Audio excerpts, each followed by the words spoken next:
오늘 저희가 함께 나눌 말씀은 에베소서 1장 15절에서 23절 말씀입니다. 오늘 본문 말씀은 에베소 교인들을 위한 바울의 기도인데요. 그리스도의 몸된 교회를 이루고 계신 여러분을 위한 저의 기도이기도 합니다. 또 오늘 선포되는 말씀을 통해 바울과 같이 서로를 위해 이 기도를 끊임없이 간구하시는 여러분이 되시길 소망합니다. 그럼 바울이 어떻게 기도하였는지 그 기도의 내용을 살펴보겠습니다. 바울의 기도는 그의 끊임없는 감사로부터 시작합니다. 그러므로 나는 여러분으로 인해 끊임없이 감사를 드립니다. 앞에 나와 있는 것처럼 영어로 읽게 된다면 For this reason, I do not cease to give thanks for you 라고 적혀 있습니다. 무엇이 그로 하여금 끊임없이 감사하도록 만들었습니까? 그가 15절에서 이야기합니다. For this reason, 이것 때문에, 이러한 이유로 감사를 드린다고 말하고 있습니다. 여기서 이것 때문에 라는 말을 읽게 된다면 우리는 잠시 멈춰서 생각해 봐야 합니다. 이것 때문에 감사를 드리게 되었다고? 그럼 그 감사의 이유가 앞에 어딘가에 적혀 있을 텐데, 그리고 앞의 내용을 살펴봐야 하겠죠. 앞서 바울은 그리스도 안에서 신앙인들이 누리게 된 하늘에 속한 온갖 신령한 복에 대해서 언급합니다. 1장 3절에서부터 14절까지에 걸쳐서 하늘에 속한 신령한 복이 무엇인지 그가 열거하는데요. 그 내용은 다음과 같습니다.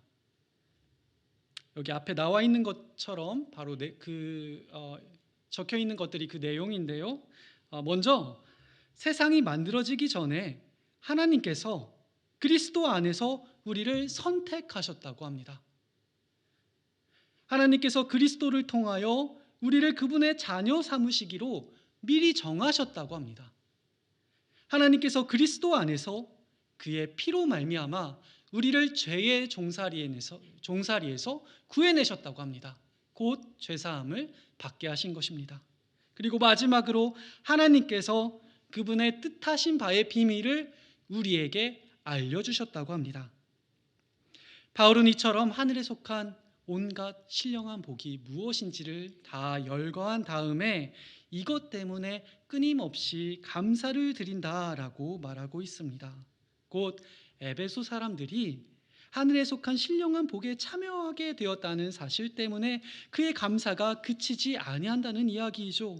그들이 구원의 복음을 듣고 예수를 주로 받아들여 약속된 성령을 받았다는 사실 때문에 하나님께 감사하지가 않을 수가 없다 이야기하는 것입니다. 그리고 이어서 오늘 본문 말씀 15절과 16절에서 그의 감사의 이유가 더욱 분명하게 드러납니다. 15절과 16절입니다. 함께 읽겠습니다. 그러므로 나는 주 예수에 대한 여러분의 믿음과 모든 성도를 향한 사랑을 듣고서 여러분을 두고 끊임없이 감사를 드리고 있으며 내 기도 중에 여러분을 기억합니다. 앞선 1장 3절에서부터 14절까지에 걸쳐서 바울이 이야기한 것처럼 그의 감사의 이유는 에베소 성도들이 하늘에 속한 신령한 복에 참여하게 된 것에 있었습니다. 그리고 바울은 그것을 확신하게 되었습니다. 그들이 보여주었기 때문이죠. 무엇을요? 그리스도에 대한 믿음과 모든 성도를 향한 사랑을 그 증거로서 그들이 보여주었기 때문에 바울은 확신하게 된 것입니다. 그들이 진실로 하늘에 속한 복에 참여하게 되었구나. 그렇게 확신하게 된 것입니다. 여러분, 이것은 너무나 중요합니다. 바울은 두 가지를 감사의 이유로 들었습니다. 첫 번째 이유, 하늘에 속한 신령한 복에 에베소 성도들이 참여하게 되었다. 두 번째 이유, 그에 대한 증거로서 그들이 그리스도에 대한 믿음과 모든 성도를 향한 사랑을 보여주었다. 이는 곧 어떤 말과 같습니까? 그들이 이전에는 본질상 하나님의 심판 아래에 있는 진노의 자녀였는데 은혜로 값없이 하나님의 자녀로 입양되었다는 말입니다.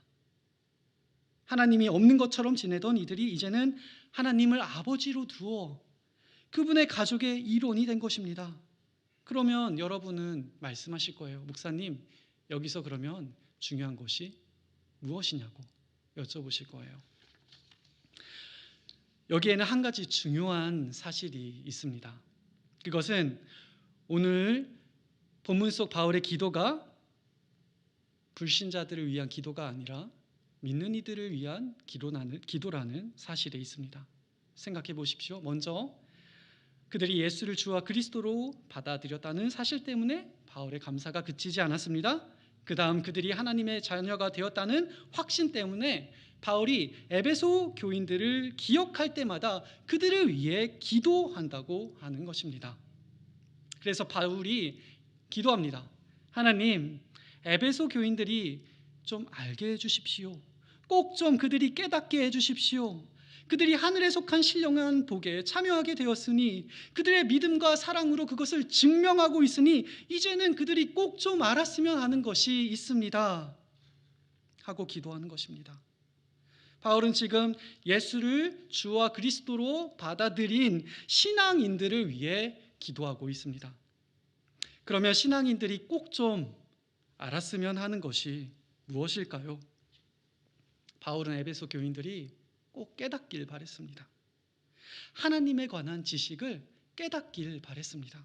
하나님을 아는 지식 안에서 그들이 지속적으로 성장하기를 바랬던 것이죠. 바로 여기에 모인 우리들에게 가장 절실히 필요한 것입니다. 그것은 바로 하나님을 아는 일입니다. 말씀드렸듯이 이는 예수를 믿은 사람들만을 위한 기도가 아니라는 점을 여러분은 유념하셔야 합니다. 온 우주를 만드시고 만물을 주관하시며 지금 이 순간에도 모든 것들이 존재할 수 있도록 지탱하고 계신 하나님을 우리가 어찌 다 알 수 있겠습니까? 예수를 믿게 되면 다 아는 것입니까? 어느 정도는 알 수 있겠죠. 그러나 세상이 만들어지기 이전에도 계셨고 이 세상이 끝나고 난 뒤 그 다음 세상에서도 영원히 존재하실 하나님의 뜻과 계획을 그의 피조물에 불과한 우리가 어찌 다 헤아릴 수 있겠습니까? 그분의 사랑과 은혜는 끝이 없어서 그의 감사가 끝이 없어서 복음을 알면 알수록 그 감격은 더욱 깊어져만 갈 수밖에 없습니다. 그분의 뜻과 계획을 알아가면 알아갈수록 그에 대한 감동은 항상 새로울 수밖에 없는 것입니다. 그러니 하나님을 알아가는 일에는 멈춤이 있을 수 없습니다. 요한복음 17장 3절 말씀은 이렇게 이야기합니다. 영생은 오직 한 분이신 참 하나님을 알고 또 아버지께서 보내신 예수 그리스도를 아는 것입니다.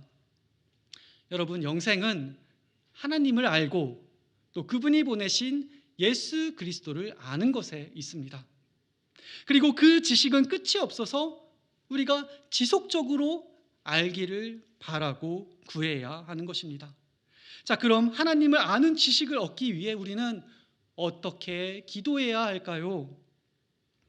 바울의 기도를 보면 알 수 있겠죠.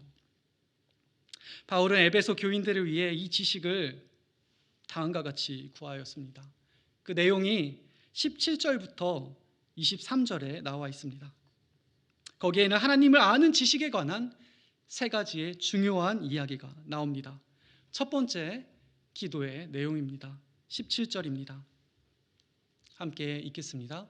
우리 주 예수 그리스도의 하나님이신 영광의 아버지께서 지혜와 계시의 영을 여러분에게 주셔서 하나님을 알게 하시고. 아멘. 여러분, 17절의 말씀처럼 하나님을 아는 지식은 오직 성령을 통해서만 가능합니다. 성령을 통해서만 얻을 수 있는 것입니다. 이것은 사람이 스스로 깨우칠 수 있는 것이 아닙니다. 사람의 지혜와 지식으로는 그것을 깨우칠 수 없습니다. 그것은 오직 하나님의 영을 통해 우리에게 주어지는 것입니다.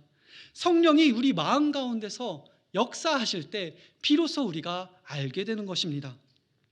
바울은 이것을 고린도전서 2장에서 다음과 같이 가르칩니다. 제가 읽겠습니다. 하나님께서는 성령을 통하여 이런 일들을 우리에게 계시해 주셨습니다. 성령은 모든 것을 살피시니 곧 하나님의 깊은 경륜까지도 살피십니다. 사람 속에 있는 그 사람의 영이 아니고서야 누가 그 사람의 생각을 알 수 있겠습니까? 이와 같이 하나님의 영이 아니고서는 아무도 하나님의 생각을 깨닫지 못합니다. 우리는 세상의 영을 받은 것이 아니라 하나님에게서 오신 영을 받았습니다. 그것은 하나님께서 우리에게 은혜로 주신 선물들을 우리로 하여금 깨달아 알게 하시려는 것입니다. 우리가 이 선물들을 말하되 사람의 지혜에서 배운 말로 하지 아니하고 성령께서 가르쳐 주시는 말로 합니다. 다시 말하면 신령한 것을 가지고 신령한 것을 설명하는 것입니다. 그러나 자연에 속한 사람은 하나님의 영에 속한 일들을 받아들이지 아니합니다. 그런 사람에게는 이런 일들이 어리석은 일이며 그는 이런 일들을 이해할 수 없습니다. 이런 일들은 영적으로만 분별되기 때문입니다. 사랑하는 형제자매 여러분, 하나님을 아는 일은 오직 성령을 통해서만 가능합니다. 그러니 성령을 구하십시오. 여기서 저는 베드로의 신앙 고백이 떠올랐습니다. 너희는 나를 누구라고 부르느냐라는 예수님의 질문에 베드로가 고백하죠. 주는 그리스도시요 살아계신 하나님의 아들이십니다. 그의 고백을 듣고 예수님께서 그에게 말씀하십니다. 바요나 시모나 너에게 복이 있도다. 이를 너에게 알게 하니는 혈과 육이 아니요 사람이 아니요 하늘에 계신 내 아버지시니라. 베드로와 같이 우리도 마찬가지로 예수는 주님과 그리스도이시다 고백하게 되었습니다. 하나님께서 이것을 베드로에게 알려주신 것처럼 성령께서 우리에게 이를 밝히 보여주셨기에 우리도 그와 같이 고백할 수 있게 된 것입니다. 예수를 믿기 이전에 우리는 그것을 눈으로 보아도 보지 못하였습니다. 듣기는 들어도 알 수 없었습니다. 사람의 마음으로는 떠올릴 수 없는 것이기에 스스로 깨달을 수가 없었던 것입니다. 그런 우리가 이를 깨닫게 된 것은 하나님께서 우리에게 성령을 보내주셨기 때문입니다. 그분을 사랑하는 이들을 위해 하나님께서 성령을 보내주셨기에 가능했던 것입니다. 그렇게 성령을 통해 우리의 마음의 눈을 열어주셨기에 예수를 주와 그리스도로 받아들이게 된 것입니다. 그런데 그뿐만이 아니라 성령을 보내주신 것은 우리로 하여금 더 많은 것을 알게 하기 위함이다 라고 바울은 이야기하고 있습니다. 하나님이 누구이신지, 그분의 뜻과 계획이 무엇인지 하나님에 관한 지식을 풍성히 깨달아 알게 하는 것이다 라고 바울이 이야기하고 있습니다. 누구를 통해서요? 보내주신 성령을 통해서. 그러니 여러분, 성령을 지속적으로 구하십시오. 오늘 본문에서 바울이 에베소 교인들을 위해 그들을 기억할 때마다 지혜와 계시의 성령을 보내달라고 간구한 것처럼 우리는 끝없이 성령을 구해야 합니다. 끊임없이 성령의 충만함을 받아 어리석은 자가 되지 말고 주님의 뜻이 무엇인지 깨달아야 합니다. 매일매일 단 한순간도 빠짐없이 늘 성령의 충만함을 받아 주님께서 기뻐하시는 일이 무엇인지 분별해야 합니다. 왜 그렇게 해야 합니까? 왜 끊임없이 성령을 구해야 합니까? 안타깝게도요, 우리는요, 언제든 성령을 슬프게 만들 수 있는 사람들이기 때문입니다. 우리는 언제든 성령을 소멸시킬 수 있는 사람들이기 때문입니다. 성령의 충만함을 받아 예수님이 누구인지에 관해 아름다운 신앙 고백을 했던 베드로가 얼마나 빨리 성령을 소멸시켰는지 한번 떠올려 보십시오. 먼저 하나님의 아버지의 계시는 그가 받아들였지만 바로 몇 구절 지나지 않아 아들의 계시는 받아들이지 못하였습니다. 고난을 받고 죽임을 당해 사흘날에 살아나야 한다는 아들의 계시는 되려 그가 완강히 부인했습니다. 먼저 그는 예수님께로부터 너는 복을 받은 사람이다 칭찬받았지만 얼마 지나지 않아 예수님께로부터 책망받습니다. 먼저 그는 참된 기독교인으로서 그리스도를 주와 구원자로 받아들였지만 다음 순간에 그는 그리스도의 사역을 부인하는 완전한 이단자가 되어버립니다. 먼저 아름다운 신앙 고백으로 예수님께서 세우실 교회의 반석이 되었던 그는 그 다음 순간 예수를 걸려 넘어지게 하는 돌이 되어버리고 맙니다. 아름다운 신앙 고백으로 그의 이름은 시몬에서 베드로가 되었지만 그 다음 순간에 그의 이름은 죽음의 주인인 사탄이 되어버립니다. 우리는 명심해야 합니다.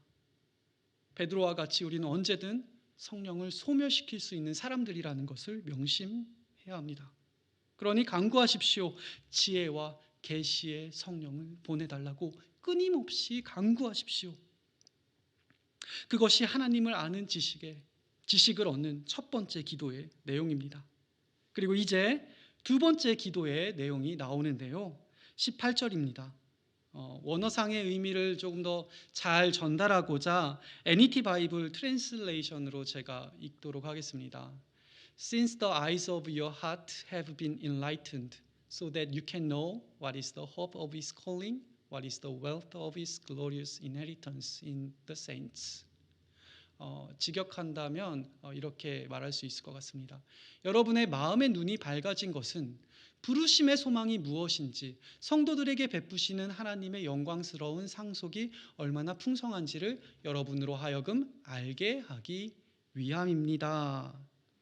앞에서 본 고린도전서 2장의 내용과 비슷합니다. 그것을 다시 한번 읽어드리죠. 고린도전서 2장 12절입니다. 우리는 세상의 영을 받은 것이 아니라 하나님에게서 오신 영을 받았습니다. 그것은 하나님께서 우리에게 은혜로 주신 선물들을 우리로 하여금 깨달아 알게 하시려는 것입니다. 성령을 보내주신 것은 무엇을 위해서라고 합니까? 바울은 고린도전서에서 이렇게 말하고 있습니다. 하나님께서 은혜로 주신 선물이 무엇인지 우리로 하여금 깨달아 알게 하시려는 것이다. 그가 이야기합니다. 그럼 오늘 본문 에베소서에서 바울은 뭐라고 이야기합니까?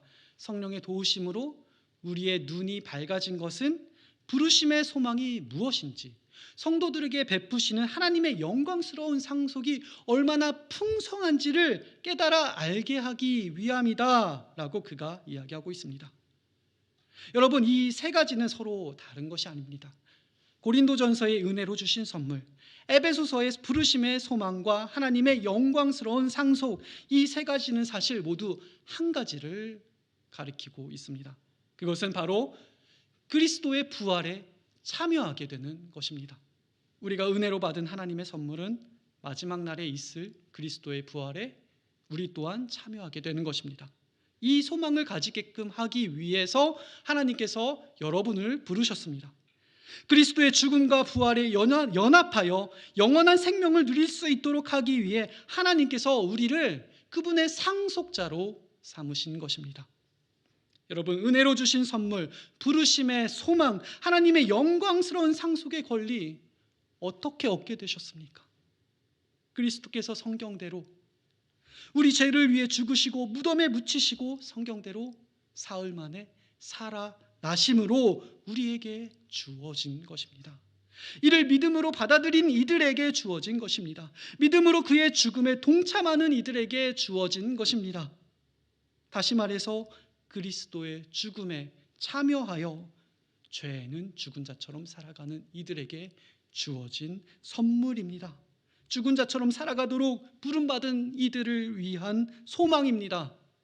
그리스도의 죽음에 연합하여 죄는 죽은 자처럼 살아가는 이들에게 주어진 하나님의 영광스러운 유산입니다. 바울은 바랬습니다.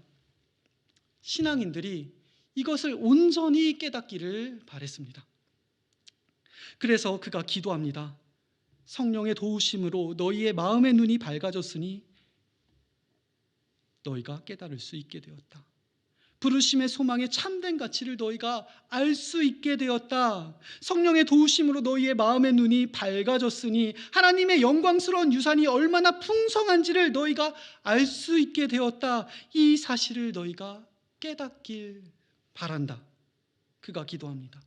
사랑하는 온누리 침례교회 여러분, 하나님의 영광스러운 유산이 얼마나 풍성한지를 아는 일은 너무나 중요합니다.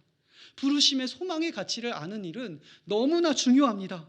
무엇에 가치를 두느냐에 따라 사람의 행동과 판단이 달라지기 때문이죠. 그로 인해서 이 땅 가운데서의 삶의 양식이 크게 달라질 수 있습니다. 요즘 들어서 매우 뼈저리게 느껴지는 것이 제게 하나 있습니다. 그것은 썩어 없어질 이 세상에서 썩지 않을 천국을 바라며 살아가는 일이 참 쉽지 않구나라는 것입니다. 특별히 삶의 최전선에서 가족의 생계를 짊어진 가장들에게 이는 더더욱 쉽지 않아 보입니다. 참 사람답게 살아가려면 돈이 절대 없어서는 안 되죠. 우리가 인간답게 먹고 자고 입으려면 어느 정도의 돈은 꼭 필요합니다.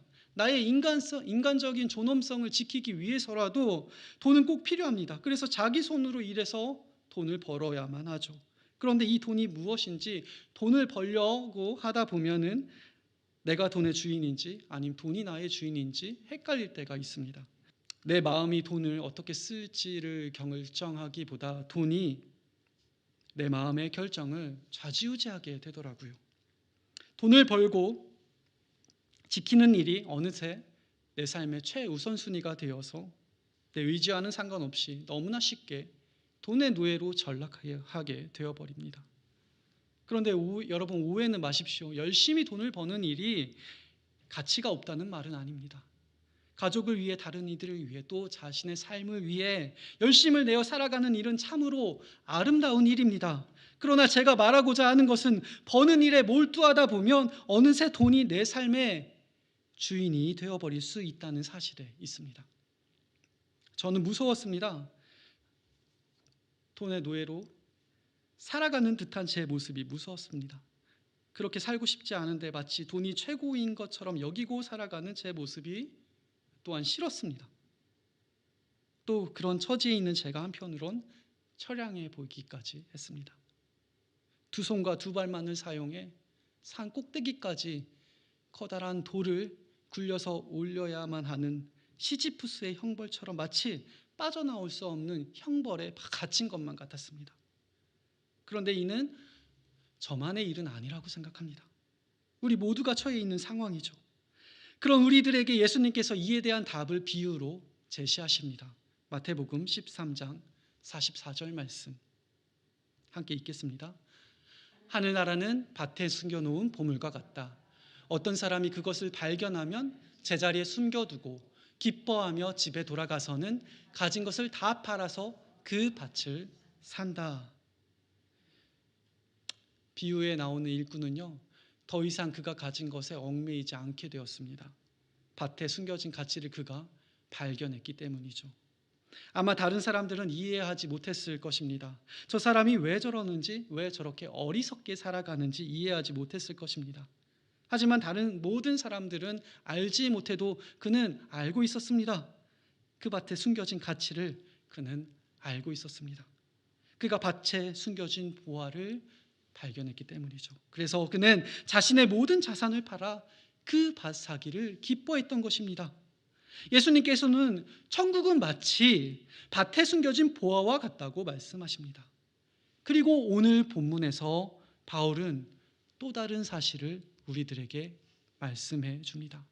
성령의 도움으로 마음의 눈이 밝아진 이들은 천국에 숨겨진 가치를 발견하게 될 것이다. 그것을 깨달을 수 있게 될 것이다. 그가 이야기합니다. 사랑하는 온누리 침례교회 여러분, 지혜와 계시의 성령을 통해 여러분의 마음의 눈이 밝아지셨으니 여러분은 부르심의 참된 소망의 가치가 무엇인지 알 수 있게 되실 것입니다. 하나님의 영광스러운 유산이 얼마나 풍성한지를 온전히 깨달으실 수 있게 되실 것입니다. 이는 성령의 도움을 받아 예수를 주와 그리스도다 고백하신 여러분들을 위해 준비된 선물입니다. 성령을 받으신 여러분, 여러분들이 차지할 하늘에 있는 보화입니다. 여러분들이 차지할 하나님의 영광스러운 상속입니다. 그러니 사랑하는 온누리 침례교회 여러분, 하늘에 속한 신령한 복이 여러분에게 주어졌다는 사실을 온전히 깨닫게 되길 간구하십시오. 이를 온전히 깨닫게 된다면 여러분의 삶은 완전히 뒤바뀌게 될 것입니다. 이 세상의 풍조만을 쫓고 살아가는 사람들과는 달리, 그들과는 달리 완전히 다른 삶을 살아갈 수 있게 되실 것입니다. 성령의 도우심으로 여러분의 마음의 눈이 밝아졌으니 깨닫기를 간구하십시오. 하나님을 아는 지식에 여러분도 이를 수 있게 되었다는 사실을 깨닫기를 기도하십시오. 간구하십시오. 이것이 에베소 교인들을 위한 바울의 두 번째 기도의 내용이었습니다. 그리고 마지막 세 번째 기도의 내용입니다. 바울은 부르심의 소망을 이루어가는 힘이 성도들 안에서 이미 활동하고 있음을 그들이 알기 바랬습니다. 영광스러운 유산의 풍성함을 가져다 줄 힘이 강한 힘으로 성도들 안에서 역사하고 있음을 에베소 교인들로 하여금 깨닫길 바랬습니다. 19절입니다. 함께 읽겠습니다. 또한 믿는 사람들인 우리에게 강한 힘으로 활동하시는 하나님의 능력이 얼마나 엄청나게 큰지를 여러분이 알기 바랍니다. 믿는 이들 안에서 역사하고 있는 하나님의 놀라운 능력은 부르심의 소망, 사람을 살려내는 소망을 가능하게 하는 힘입니다. 성도들에게 주어진 하나님의 영광스러운 유산을 가져다 줄 수 있는 매우 강력한 힘입니다. 바울은 측량할 수 없는 이 힘이 무엇인지 더 잘 알기 바라는 마음에 그 힘에 대하여 덧붙여 이야기합니다. 에베소서 1장 20절에서 23절 말씀입니다. 함께 읽겠습니다. 하나님께서는 이 능력을 그리스도 안에 발휘하셔서 그분을 죽은 사람들 가운데서 살리시고 하늘에서 자기의 오른쪽에 앉히셔서 모든 정권과 권세와 능력과 주권 위에, 그리고 이 세상뿐만 아니라 오는 세상에서 일컬을 모든 이름 위에 뛰어나게 하셨습니다. 하나님께서는 만물을 그리스도의 발 아래 굴복시키시고 그분을 만물 위에 교회의 머리로 삼으셨습니다. 교회는 그리스도의 몸이요 만물 안에서 만물을 충만케 하는 분의 충만함입니다. 사랑하는 온누리 침례교회 여러분, 그리스도를 죽은 사람들 가운데서 살려내신 하나님의 엄청난 힘이 우리 안에서도 동일하게 역사하고 있습니다. 이것을 깨달을 수 있도록 기도하십시오. 내 안에도 하나님의 그런 엄청난 힘이 활동하고 있구나. 머리로만 이해하지 말고, 지적인 동의에만 그치지 말고 마음으로 그것을, 진정으로 그것을 깨닫게 되기를 기도하십시오. 여러분의 삶의 실제가 되기를 간구하십시오. 바울이 이를 이처럼 강조했던 것은 그리스도의 부활이 그에게는 실제였기 때문이었습니다. 손에 잡힐 만큼 그가 생생하게 경험한 것이었기 때문이었습니다. 그리스도의 몸된 교회를 박해하기 위해 다메섹으로 가던 그 길 위에서 바울은 부활하신 예수를 두 눈으로 직접 목격하게 되었습니다. 부활하신 예수를 목도한 그는 아마도 이렇게 고백할 수밖에 없었을 것이었습니다. 진실이었구나. 하나님의 위대한 능력이 예수를 죽은 자들 가운데서 정말로 살려내셨구나. 하나님께서 죽은 사람들 가운데서 그를 살려내심으로 죄와 죽음에게 승리를 선포하셨구나. 그리고 승리를 쟁취하신 그를 높이사 하늘에 있는 자기의 오른편에 앉히시고 모든 정권과 권세와 능력과 주권 위에 그를 높이셨구나. 이 세상뿐만 아니라 오는 세상에서 일컬을 모든 이름 위에 그를 뛰어나게 하셨구나. 그는 참으로 살아계신 하나님의 아들이셨다라고 아마도 고백했을 것입니다. 바울은 에베소 교인들이 깨닫길 바랬습니다. 예수를 죽은 사람들 가운데서 살리시고 그를 가장 높은 곳까지 높이신 하나님의 위대한 힘이 동일하게 믿는 이들 안에서 활동하고 있음을 깨닫기 바랬던 것입니다. 자신처럼 그들도 그것을 생생하게 알기를 바랬습니다. 사랑하는 오늘의 침례교회 여러분, 예수의 부활은 복음의 본질됨입니다. 예수의 부활은 우리 믿음의 핵심입니다. 그분의 부활이 없다면 우리의 선포나 듣는 이들의 믿음이 헛되다는 바울의 말처럼 예수가 죽음에서 부활하셨다는 사실을 통해 우리는 알아야 합니다. 우리 안에서 강한 힘으로 역사하시는 하나님의 능력이 얼마나 강력한지를 알아야 합니다. 그리스도를 통해 보이신 하나님의 놀라운 이 능력은 예수를 죽은 자들 가운데서 살려내셨습니다. 또 그를 하나님의 오른편 가장 높은 곳에 앉히시고 승리를 선포하셨습니다. 그는 왕 중의 왕이다. 그렇게 그를 높이심으로 모든 악의 세력에게 승리를 선포하신 것입니다. 뿐만 아니라 하나님의 이 위대한 힘은 세상에 존재하는 모든 것들을 그리스도의 발 아래 두어 그에게 복종하게 만드셨습니다. 이 시대뿐만 아니라 다가올 시대에 있어서도 이름을 지음받은 모든 것들 위에 그를 뛰어나게 하셨습니다. 그런데 더욱더 놀라운 사실은요, 그리스도를 그렇게 살려내시고 높이신 하나님의 이 헤아릴 수 없는 능력이 우리에게 또한 작용하고 있어서, 우리 안에 활동하고 있어서 죄와의 싸움에서 우리 또한 승리를 쟁취할 수 있게 하신 것입니다. 여러분, 우리에게 승리는 이미 주어졌습니다. 이전에 우리는 죄의 지배를 받으며 불복종의 자녀로 살았지만 이제는 더 이상 공중의 권세를 잡은 자 사단의 손아귀에 붙들려 있지 않습니다. 우리는 자유케 되었습니다. 그리스도에게 역사하셔서 승리를 선포하신 하나님의 힘이 우리에게도 동일하게 활동하고 계시기 때문입니다. 그리고 하나님의 이 위대한 힘은 우리를 살아있는 소망으로 이끌 것입니다. 하나님 나라에 준비되어 있는 유산의 풍성함을 우리로 하여금 누리게 할 것입니다. 이 힘을 아는 이들, 세상에서 두려울 것이 없습니다. 이 힘을 아는 이들, 세상에서 무서울 것이 없습니다. 예수의 동참함으로 예수의 생명이 그 안에서 나타날 것을 확신하기 때문이죠. 이 시간 복음 안에 있는 이 놀라운 가치를 온누리교회 성도들 모두가 한 사람도 빠짐없이 깨닫게 되시길 소망합니다. 우리 이 시간 하나님께 기도하기 원합니다. 하나님을 아는 지식을 온전히 깨닫게 해달라고 기도합시다. 오늘 바울의 기도처럼 하나님을 아는 지식을 알 수 있도록 세 가지를 간구하기 원합니다. 먼저 하늘에 속한 이 신령한 복들을 알게 하시는 지혜와 계시의 성령을 보내달라고 우리 함께 간구합시다. 그리고 부르심의 소망과 하나님의 영광스러운 유산이 얼마나 풍성한지를 온전히 깨달을 수 있도록 간구합시다. 마지막으로 믿는 이들 안에서 강한 힘으로 활동하시는 하나님의 엄청난 힘이 무엇인지 깨달을 수 있도록 함께 이 세 가지를 간구합시다. 그리고 마지막으로 한 가지 더, 온누리 침례교회를 이루는 성도 모두가 하나님을 아는 지식에 이를 수 있도록 우리 함께 서로를 위해 기도하겠습니다.